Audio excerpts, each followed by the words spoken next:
Well, hello, everyone, and welcome to the Jason Wright Show. So, today's episode, I want to first of all pay homage to the Modern Wisdom podcast, Chris Williamson's podcast, which is absolutely fantastic.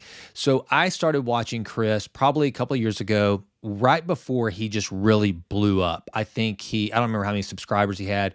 He was one of the very first guys to realize that if you want to build a podcast channel or a podcast, that you got to go in hard on YouTube. And he's just always had very good quality production. And he is someone that I could tell right away that I resonated with his vibe with regard to self-improvement, health, wellness, entrepreneurship. And so I have been a subscriber of his podcast, a listener for a long time. So first and foremost, I just want to commend him because I'm going to show a video of his interview that he just did with Alex Hormozi, which brings up another player in the content space that I had no idea who Alex Hormozi was probably 6 months ago. And I just kept hearing his name over and over and over, and he would pop up on a lot of the podcasts that I listened to or YouTube channels. And I just kept seeing this big, jacked, burly dude that's usually wearing a Breathe Right nose strip and was really good at creating content. And at first I was a little bit skeptical. I thought, okay, what has this guy done? Is he somebody that's actually successful or just plays a successful guy on the interwebs? And what I found out is the real deal, Alex Hormozi, from what I can tell. And he has a lot of wisdom. And in fact, the video that I'm going to show you today was a clip from a long interview he did with Chris Williamson on the Modern Wisdom podcast. And he said something that really hit home with me because I'm a guy that has had a podcast for 6 years. I have absolutely not even close to reached the level that Chris Williamson has. And look, just full disclosure, it gets frustrating whenever you are doing the things that you think are right and correct to build a successful podcast and create good content, and it just isn't resonating. You're just not getting the traction that you want. And essentially for me, the whole deal is it's not about getting rich from this or anything like that, but I want to influence people to improve always and always, as is my motto. And so and I haven't attained any level of success that I would like to. And the reason why is it's quite simple. It's very simple. I suck. I suck in a lot of ways. Now, there's some things that I'm pretty good at, okay? But the reason why, if you're watching this video for the first time, the reason you've never heard of Jason Wright, and the reason you've never downloaded one of my podcasts is because, frankly, I suck compared to Alex Hormozi, Chris Williamson, Tim Ferriss, Peter Attia, a lot of those guys. And so what do you do with that knowledge? I can do one of two things. I can go pretend like I don't suck and try to convince people I don't suck and get them to hire me to do speaking, do other things where I come in and I'm just completely obsessed with imposter syndrome because I, in fact, as Alex Hormozi will describe, I am an imposter, or I can keep getting better. And if you have just recently subscribed to the channel, you'll notice, I think as I record this, I have like 275 subscribers. It's nothing. It is a drop in the YouTube bucket. But what I have decided to do is to go all in on YouTube and try to not suck, to try to get better, to try to put in the reps. So if you're watching this for the first time, first of all, thank you very, very much. If you think elements of it suck, like my background, I think my background sucks. This is my home office. That's my closed drapes that I can't stand. And it's funny because I'll see some videos that have people with just terrible backgrounds, but they're crushing it with 150,000 views or subscribers. And I don't like my background right now. I don't like my the audio setup, but here's what I'm doing. I'm using Ecamm Live, which has to have a USB input because you cannot sync external audio with an Ecamm Live video. And the only reason why I'm using Ecamm Live is because it has the best way to do kind of a commentary video that I'm going to show you in a minute. And even that's a little wonky. So I think that kind of sucks.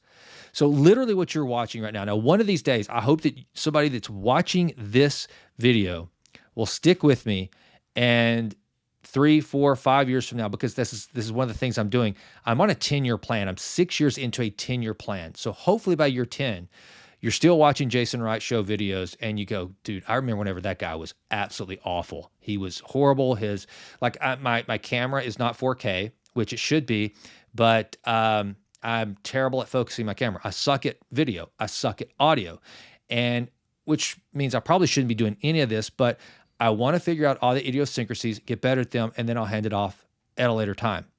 And so anyway, I just want this to be an episode, not to try to, again, here's what the imposter would have done, okay?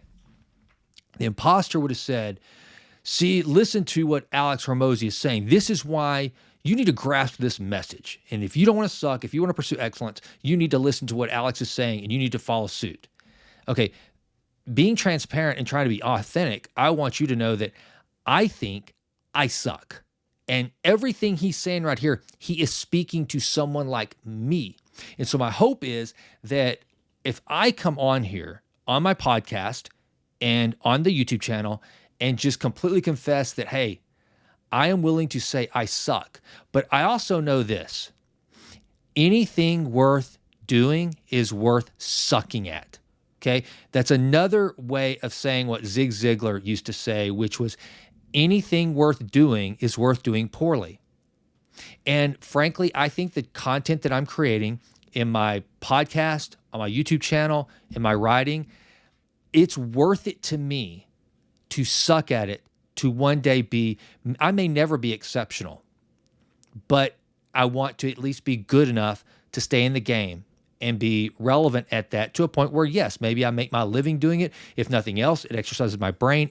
The improve always and always motto is something that I take very much to heart. I want to always try to get better and better and better at every single thing that I do.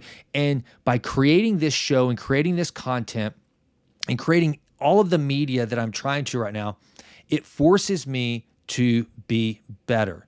But the only way I can be better is to not be delusional and think that I'm giving you some message you should listen to because I've got it all figured out and you should take it and run with it. I'm not Jocko. I'm not David Goggins. I'm not Tim Ferriss. I'm not Ryan Holiday. Those guys, they have proven it. The reason why they're successful, and the message you're about to hear from Alex Hormozi is the reason why those guys are successful is because they have proven their success. And it wasn't because they deserved it. It wasn't because they were worthy. It's because they put in the reps. They put in the hard work. Were they in the right place at the right time? Yeah, I mean, you could say that about Joe Rogan, the king of all podcasting at this point. He was at the right place at the right time with the right idea. I mean, I think his show basically started as him going after his comedy shows and just talking with some buddies, recording it and putting it out as a podcast. So yeah, there was some element of luck there, but also Joe Rogan is an incredibly talented interviewer. He goes in curious. You talk to, not talk to, but if you listen to anyone that has been on his show and describe what the experience is like, they say that if you have a book that you've written and you give out, heard Dr. Brian Keating talking about this on James Altucher's show the other day. He said, because he's been on Joe Rogan's show, and he said, I sent Joe Rogan my books, but he didn't read them. I knew he hadn't read them. He literally just kept it conversational. And that's the way. So Joe Rogan has an incredible talent for doing that. And then he also took the time to invest the resources into a great set, great camera crew, and just and really created kind of the model for the in-person podcast. So with that, I just want to tell you that the message I'm about to play for you from Alex Hormozi on Chris Williamson's Modern Wisdom podcast, this is not something that I'm saying is just for you, if it resonates with you. I'm saying this is for me, that it first hit me. And then I thought, you know what? I just want to be fully transparent and say, I think I suck. But as someone who is truly, and by the way, as someone who is a recovering fixed mindset person, which is this guy, I mean, you've never seen the likes of a fixed mindset like the one that I wore and had for the best part of my life. But as someone who's truly trying to have a growth mindset and develop a growth mindset to where everything isn't about failure or success, but everything is about learning and education and getting better, that's what this is. You're watching it in real time. And so if you want to leave comments on the video and say, yeah, dude, you really do suck. Good luck getting better. You've got a long way to go. I can take it. I mean, That's not a very positive message. But hey, I can take it. But just know that we're in this together. If you're someone like me and you're frustrated because you've put in the reps and you're putting in the hours and just you're not getting where you want to go, keep at it. Stick with it. So even though the message you're about to hear from Alex Hormozi is pretty hard hitting, understand let me just offer some love to go around it, which I think is how he means it too. He's just being brutally honest, which sometimes is exactly what we need. So with that, let's go to this video. This is Chris Williamson on the Modern Wisdom Podcast and Alex Hormozi. Not to piss off the positive polys in the room, but if you haven't gotten what you want, then you're not worthy of it, period. And that's okay. Now you can admit that you suck and improve. Better to know you're bad for a season than pretend you're good for a lifetime. You're not making as much money as you want because you're not as good as you think you are. You're not struggling from imposter syndrome. You're a student and pretending to be a teacher. No students say they feel like frauds for trying to learn. You're a fraud when you get up to teach the class, and you've never done it. Deep. I think it's just giving yourself permission to suck. It's giving yourself permission to be unhappy. It's giving yourself permission to not achieve while you do for a long period of time. It's giving yourself permission to lose friends. It's giving yourself permission to do things that's different than people in your social circle or your age group are doing. It's giving you permission, giving yourself permission to be an exception so that you can become exceptional. And a lot of that. Can I just say something right there? If you're listening to this, if you are a fellow aspiring podcaster, I've been at this, again, 6 years, 400 plus episodes on my podcast, and am not anywhere near where I want to be. And if you're one of those that you either haven't started the podcast or you started and you know that you tell people, I mean, it's almost embarrassing to tell people that you have a podcast if you're fully aware of everything, because it's almost like, who doesn't have a podcast these days? You've got to get over that. I remember Gary Vaynerchuk forever and has said, the first thing to being successful is not caring what other people think. And it wasn't about just thinking that, whether people liked you or not. We tend to think that. We tend to think that, well, when Gary or somebody like that is saying that, we're like, hey, I don't care if you like me or not. That's not the point. I think it's more important, and you know this, it's more important to not worry about those people who actually like us, that we know are thinking, what the hell are you doing? Who do you think you are? And I can tell you from firsthand experience, because I went through that, and I still go through that. There's still people that I'll meet out, and they'll go, oh yeah, I heard you have a podcast. And whether it's insecurity or it's real, they're thinking, why are you doing that? I mean, do you get paid for that? And who do you think you are? But in reality, one, they probably don't think about it beyond that little interaction. And two, a lot of people that tell you can't do something, they tell you can't because they know they can't. And they're really not saying that you can do it or you can't do it. They're really just saying, I can't do it, so you can't do it. That's why you get that.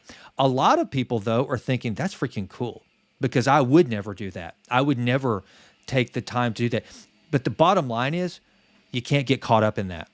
I mean, right now, I live where I'm recording this in my home office. Surrounding me are entrepreneurs, lawyers, doctors, normal people doing normal things.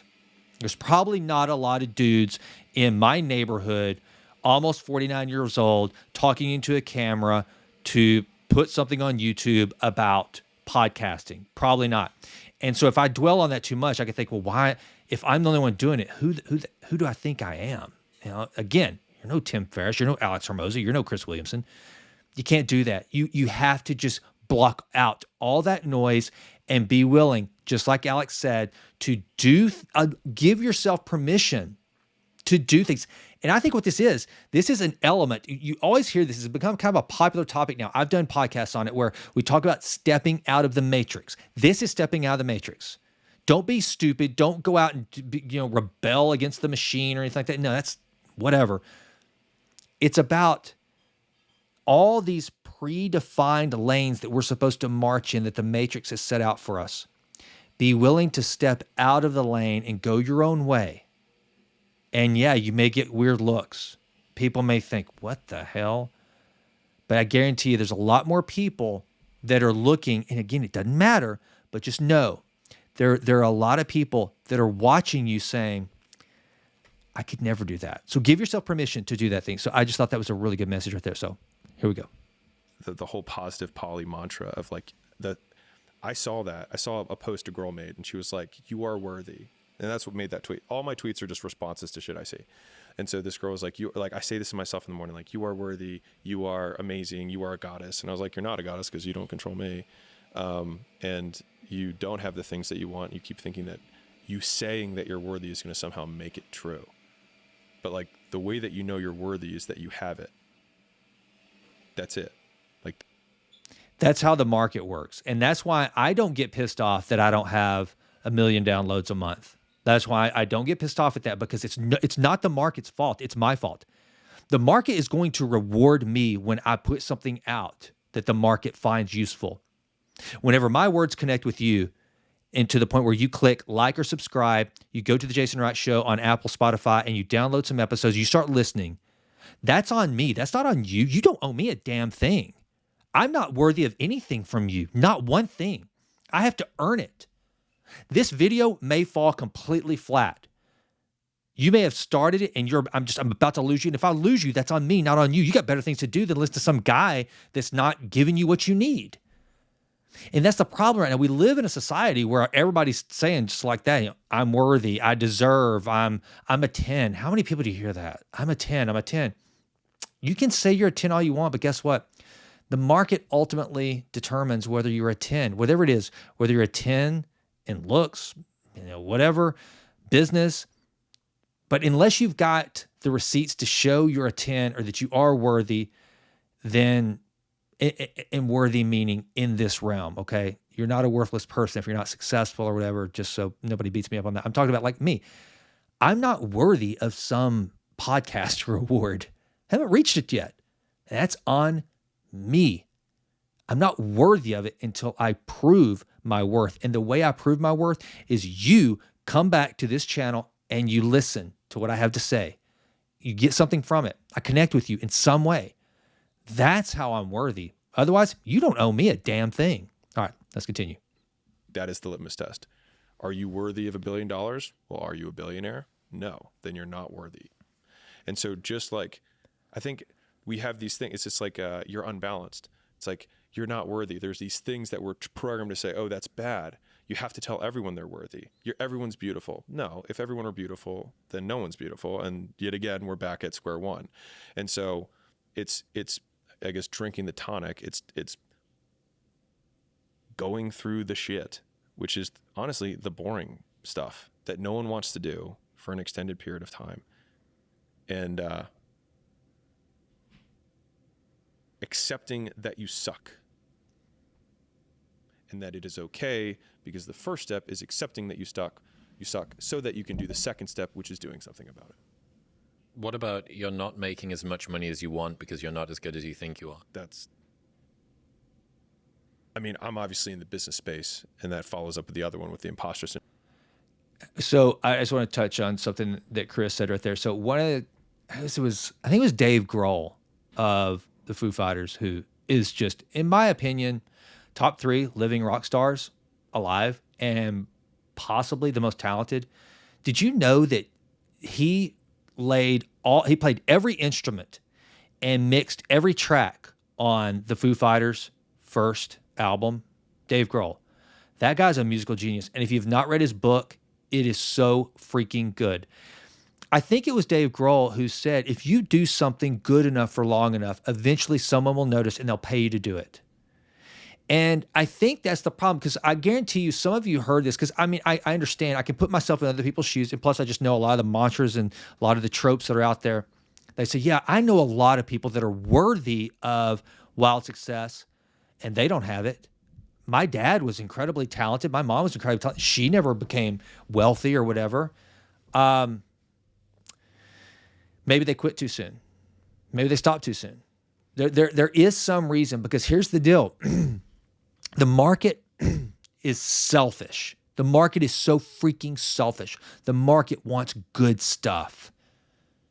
And so That's the thing. It's not like people which are the market, are not in the business of seeing something really good at a really good value and going, nah, I'm out, don't need it.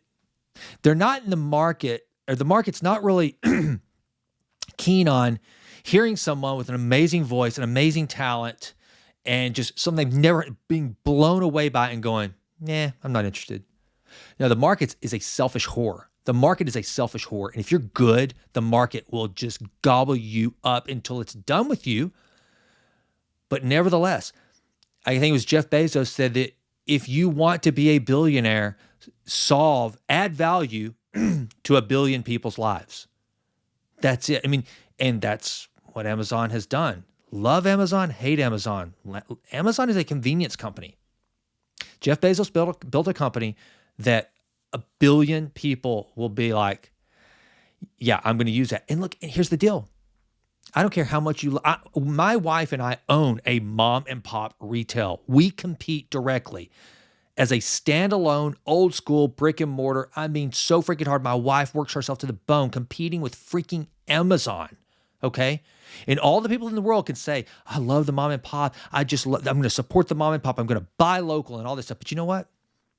When you're as good as Amazon, that person that has all those principles, all those beliefs, they'll still support us. And they do, because my wife will give them service that simply the company as big as Amazon just cannot do. Amazon's not going to literally deliver your gift to your door and make sure that you get exactly what you want and exchange it right there at your front door and take it. Amazon can't do that. That's the value of being a small, nimble organization. But nevertheless, people will support us, but they're also going to use Amazon because it's just so good. It's that the market is a whore. And it's just the facts. The market is not it doesn't make it a habit to turn away things that are really good. Syndrome. People are like, man, how do you not suffer from imposter syndrome? I was like, because I've done what I said I've done. And the people who get up on stage and try and teach a class on shit they haven't done, it's like that. Like, you feel like an imposter when you're an imposter. Like, don't try and kill that voice. Listen to that voice and get the evidence to make that voice shut the fuck up.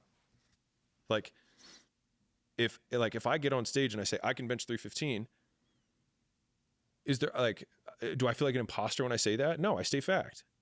But presumably, if you're pioneering and breaking new ground, you just put the biggest investment that you ever did into this new thing. Yeah. That is a new level that you get to. Yeah. And that's one that's to do with finance, but there could be another one that's to do with capacity or competence. Sure. You could be sitting down in a room doing a deal which is time bound. For the record, I'm never going to wear a tank top during an interview. Just want to get that out there. In a way that it's never been before, or is in an industry only tangential to one that you've been in before. Yeah. Each time that you do something new, by definition, you're an imposter because you haven't done it before. Now, if you're teaching, that's different. But if you're growing sufficiently quickly, most of the time it's fresh snow. So this is a topic I love, but I think the difference between doing something new and being an imposter is one is pretending to be something that they're not. So like, I made the biggest investment in school. I'm making a bet that I think communities are going to be huge. And I think that there's a ton of people who want to teach skills they have in communities, et cetera, and school.com can help. But like, it would only be an imposter if I said, this is like, I guarantee it, no matter what, this is going to be the biggest thing ever. And one of the big things that I repeat, and from the marketing front, I say it all the time, I say, state the facts and tell the truth. Like, the best marketing in the entire world is truth. Now, if the truth isn't compelling, it doesn't mean you lie. It means you change the world to make the facts compelling. As in, if I say, man, I want to be like, you see this one all the time. 18-year-olds who are like, I want to be a motivational speaker, right? You say, okay, well, what are your facts? You've done nothing. Great. So they then lie so that they can try and claim success that they don't deserve. So I got to tell you something about this because I was in this position when I was really young. I was 35 years old and I decided I wanted to be a motivational speaker or just a speaker in general on entrepreneurship. And I bought my first company when I was 28 years old. And so I wrote a book, Push Play, Taking Your Life Off Pause. I guarantee you've never read it. No one did. And so I did have the privilege of being on the James Altucher podcast. And we were talking about something, and I took out one little snippet from my book. It wasn't meant to, it's just a story that happens to be in my book about how I bought my first company. I leveraged myself to the hilt, and it was some creative financing that was the only way I could buy the business because I had no money whenever I bought it. And James was like, that's a great story. I mean, he goes, that's amazing. I didn't even know you could do that. And I can tell that story over and over with conviction. I can tell it quickly. I can make it funny because it really happened. I really did it. I know it front, back. I know that story. Where I veer off is, and in that book, is trying to take what I did and then try to make it sound like I did it because I knew all these other things. That's not the truth. And that's what we'll do is we'll think we're an expert at, because we've accomplished one thing, we'll think we're an expert at all these other things. And because we were an expert at all these other things, we were able to do this one thing. You know what my expertise was in pulling off the purchase of that company? Was being young, naive, and probably a little arrogant. Okay, those are skills you don't get up and speak about. Here's how to be young, naive, and arrogant. Because that doesn't sell tickets. That doesn't make you a Tony Robbins neophyte. Instead, you teach people how to create a blueprint for their life, and then here's the way you plan, and then here's how you execute, and boom, you too at 28 years old can own your own real estate company. That's all BS. And that's kind of the attitude as I get older at this age is like the real value I can add to you is, am I successful relative to what? I can tell you this though, in full transparency, you will learn more from me by hearing all the stuff, hearing why I suck and the things I've done wrong and the things I've done to screw up than you will the things I've done right. Because if I tell you all the things I've done right and I act like I'm an expert on doing those things right, then you'll try to emulate those things. And then when they don't work, when you make mistakes like you naturally will, like we all will, then you're going to be like, oh God, I suck. I screw up because I did everything Jason said. Either he's a liar or I really suck and I'm out. I think where the real value comes is being completely honest and transparent and saying, this worked, but now let's reverse engineer it and figure out what I did right. I wasn't an expert at it. At 28 years old, I mean, that's still a baby. I was young. I didn't know anything. And God, I made every mistake that you can think of to get from 28 to where I am now. I would love to tell people about, and that's as I mentor. I do a lot of mentoring now of young would-be entrepreneurs or leaders. And I find that the best way for me to overcome the imposter syndrome or whatever is to be fully honest and forthright about my mistakes, my screw-ups that turned out to be okay, how I recovered from those things and how not to do those things again. And so I just think it's really important that we have a real understanding of our gifts, our talents, and whether you're successful or not. Was it really because you just had all these skills lined up and then boom, executed? I wrote a book trying to make it look like that because I was probably a little bit delusional at the time, thinking that, wow, that's why it worked. That's why I built $1 million company before I was 30, is because I had all these things figured out. That's a bunch of crap. I didn't. I got lucky. Market forces covered up some of my mistakes. It was a combination of all of it. So anyway, back to the real expert, the guy that doesn't suck. They can get authority that they can't back up and eventually are called out and are flat. And to be fair, they only impress people who don't know anything anyways. So if they're honest about it, they look at their fact sheet and say, what would a motivational speaker have to have in order for them to have authority? And then that becomes your action list of what you need to do. And then once those facts are the truth, then you can state the facts and tell the truth. And then people will be like, wow, that's so motivational. But all you did was tell the truth. And so that is why I've so wholeheartedly rejected one, you are worthy. You're not worthy. If you had it, then you wouldn't even need to say you were worthy because you'd already. Here's a great example of what he's talking about there too, about being able to teach what you've done or not. So I got really into understanding the mind and the brain, how the mind works, and neurochemistry and all these things. And I wanted to teach some classes on this. I got really excited about it. And I still do. I like to teach about mindset and how to leverage your neurochemicals for flow. Think of the work of Stephen Kotler and guys like that. I really wanted to teach some of that stuff. And the reticular activating system, which is where you essentially, your brain is constantly scanning and looking for clues around you to push the forefront on things that are important to you. And so I remember whenever I first started learning about these things, I started trying to go through all these, come up with all these lesson plans on the reticular activating system and metaphors and how to teach people to train their reticular activating system to keep an eye out and how they had to set these, create your vision of what you really want and what the real goals are. And then your brain will naturally, subconsciously start to try to look for clues to try to connect dots to make that come to pass. And then I go back to my buying my first company.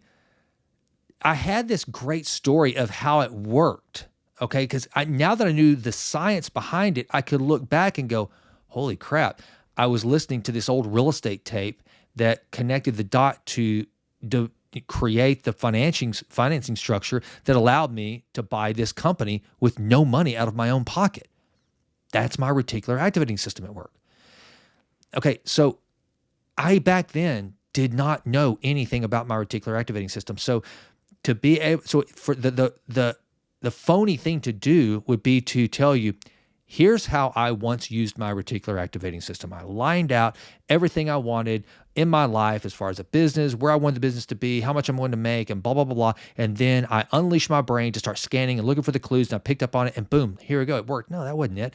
What I learned was, here is an artifact of how that works. Now let me show you how I've lived it. And so now I can tell the story with conviction and authenticity, not because I knew all about the reticular activating system and that sort of thing before, but instead it just, oh my gosh, it worked. And so then I look back and now I know the science. I can put those things together. So I can teach those things now with conviction and without being a fraud, because I can tell you honestly, God, I was an idiot. I had no idea what I was doing, but oh my gosh, now that I do know, now I can look and see how that resulted. Now I can leverage it for a lot of different things I want to do when I'm trying to figure out how to buy a business, how to start a business. Now I can actually pay more attention to it and leverage it. I hope that makes sense.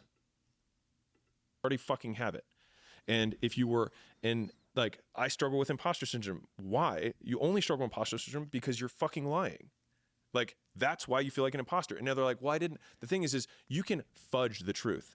You can not lie is very different than telling the truth. I can make something seem a certain way without deliberately breaking the law, but I'll know. And that's why you feel like an imposter, because you fucking know. And there's the guy in the other room who's clearing his throat, be like, that's not fucking true.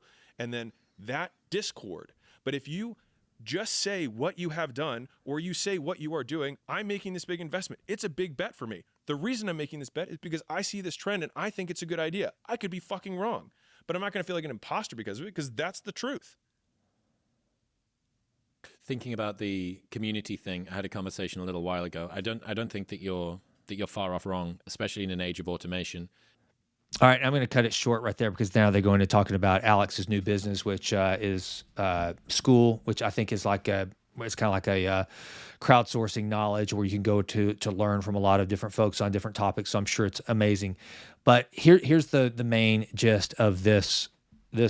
Whether I think I'm going to probably release this as a podcast as well as on the YouTube channel, is don't be afraid to admit you suck. And you're hearing it from a guy right now admitting that I suck. I'm sitting here, I'm looking at my image on this, on my screen, and I don't, it's okay, but it's not 4K. It should be better. I think I should have a better studio. I don't like the sound. I'm going to go with, and what I'm going to do too is I'm going to take this video, I'm going to put it into script, and I'm going to try to edit it and make it sound good. I'll still think it sucks probably.